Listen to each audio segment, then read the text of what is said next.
Ժողովուրդը գրում է Նիկոլ Փաշինյանի կինը Աննա Հակոբյանը Facebook-ում գրառում էր կատարել, թե երկրի գլխավոր մանկապիղծները Չուլան բառից դիվահարվել են։ Մեջբերելով նրա գրառման շարունակությունը թերթը հիշեցնում է նույն օրը Նիկոլ Փաշինյանը գրել էր, թե սրբազան գնա շարունակիր, քերուդ կնգան մեջբերում եմ դոմփել, ինձ հետ ինչ գործ ունես։ Ըստ ժողովրդի ենթադրվում է, որ իշխող զույգը ծանրակշիռ փաստեր ունի հոգևորականների դեմ ու պատրաստվում է դրանք կիրառել, որ հանրայնացնի քննություն սկսվի։ Թեմայի վերաբերյալ թերթը հարցում է արել գլխավոր դատախազություն, հարցրել, արդյոք առկա են եկեղեցական ծառայողների կողմից մանկապղծության դեպքեր, արդյոք սրբազան հայրերից որևէ մեկի մասով կան նախաձեռնված քրեական վարույթ կուսակրոնության խախտումը դրժելու վերաբերյալ, այդ թվում քերու կնոջ հետ։ Ի պատասխան թերթի հարցման գլխավոր դատախազությունը արձագանքել է, թե նախաձեռնված քրեական վարույթի վերաբերյալ տեղեկատվություն առկա չէ,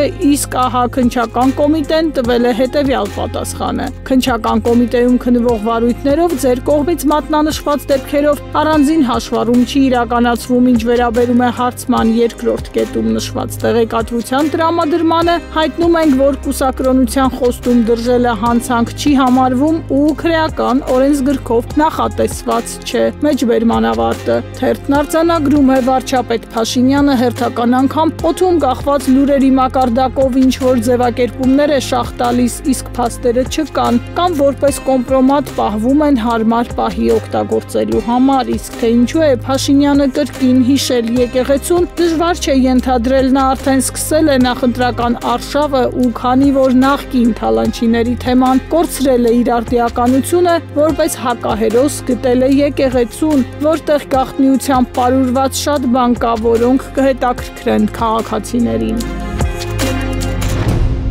Իրավունքում կարդում ենք, աղբյուրը փոխանցում է, որ ծննդյան տարեդարձին Փաշինյանը թիմակիցներին գոտիները ձգելու հրաման է տվել, վերջինս հրահանգել է անխտիր բոլոր ԿՊԱ-ականներին կոմպրոմատներ հավաքել հայ առաքելական եկեղեցու մարզային թեմերի առաջնորդների վերաբերյալ, հատկապես նշել է, թե ժելեզնի փաստեր պետք է գտնել Սյունիքի ու Լոռու թեմերի հոգևորականների դեմ։ Թիմակիցները սարսափած են շեֆի սկսած, ինչպես իրենք են ասում, անաստված արշավից։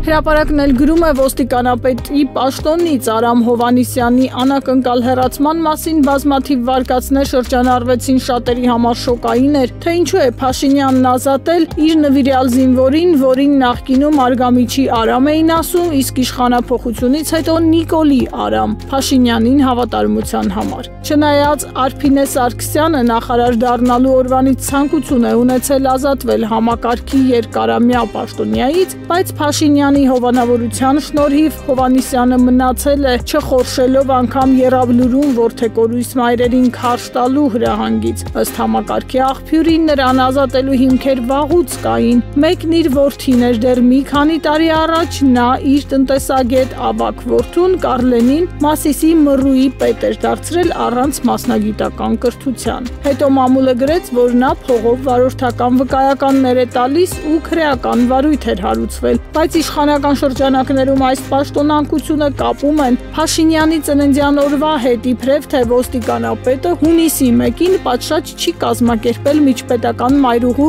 Սևանի ճանապարհը փակելու գործը։ Փաշինյանի 50-ամյակը նշվել է Սևանի կառավարական ամառանոցում, ասում են շատ է ջանք դրել, շուտ է փակել ճանապարհը ու երբ Փաշինյանն անցել է կորտեժով, սպասող վարորդները տևական ազդանշաններով ողջունել են նրան, բացի այդ Երևանը ողողված է շնորհավոր քերի Նիկոլ ու չենք հավատում մակագրությամբ պաստառներով։ Թերթին պատմել են, որ Արամ Հովհաննիսյանը, որը Փաշինյանի տարեդարձի հյուրերից է եղել, առաջիններից է հեռացել, հավանաբար Փաշինյանը հենց այնտեղ է ասել դիմումդ գրի։ Նրան կփոխարինի Լոռու մարզպետ Արամ Ղազարյանը։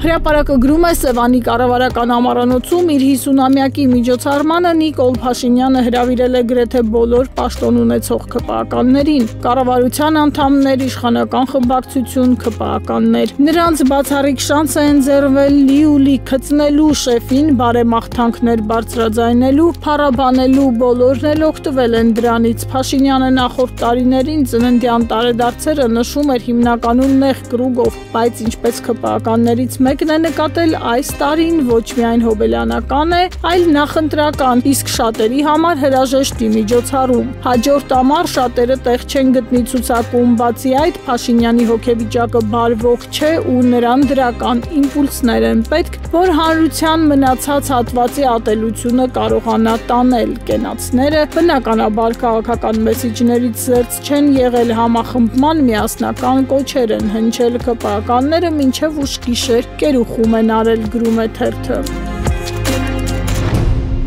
Ժողովուրդն էլ տեղեկություն ունի, որ քննչական կոմիտեի զինվորական քննչական գլխավոր վարչությունում Արցախի հանրապետության հանձնման, պատերազմի ժամանակ ցուցաբերած զինվորական պաշտոնեական անփութության, ինչպես նաև զենք զինամթերք, սպառազինություն թշնամուն հանձնելու քրեական վարույթի շրջանակում հարձակնվել են Եղնիկներ զորամասի հրամանատար, Արցախի պաշտպանության բանակի գնդապետ ու Արցախի հերոս Կարեն Ջալավյանը, Քյոխը, ինչպես նաև վերջին մեկ ամսվա ընթացքում Արցախի նախագահ Սամվել Շահրամանյանն է իրավապահների ինտենսիվ հարցաքննության ներքո։ Նա արդեն 5-6 անգամ այցելել է քննչական մարմին վկայի կարգավիճակով։ Թեև նրա փաստաբան Ռոման Երիցյանը հրաժարվել է գործի մանրամասները բացահայտել, միևնույն է իրավապահ համակարգի մոտ կանգնած շրջանակները հաստատում են, որ գործը խորանում է։ Նույն վարույթի շրջանակում հարցաքննել են նաև Սամվել Բաբայանին։ Սա հիմք է ենթադրելու, որ հնարավոր է հենց վերջինիս հաղորդման կամ ցուցմունքների հիման վրա է սկսվել գործընթացը, որի առանցքում այժմ հայտնվել է Արցախի նախագահի անունը։ Հասկանալի է դառնում, որ նախաքննությունը ստանում է քաղաքական երանգ, հատկապես հաշվի առնելով 26-ի քաղաքական շրջադարձերին ընդառաջ, ինչ կենտրոններ արդեն աշխատում են որոշ ֆիգուրների շուրջ եւ չի բացառվում, որ Շահրամանյանը կալանավորվի, գրում է թերթը։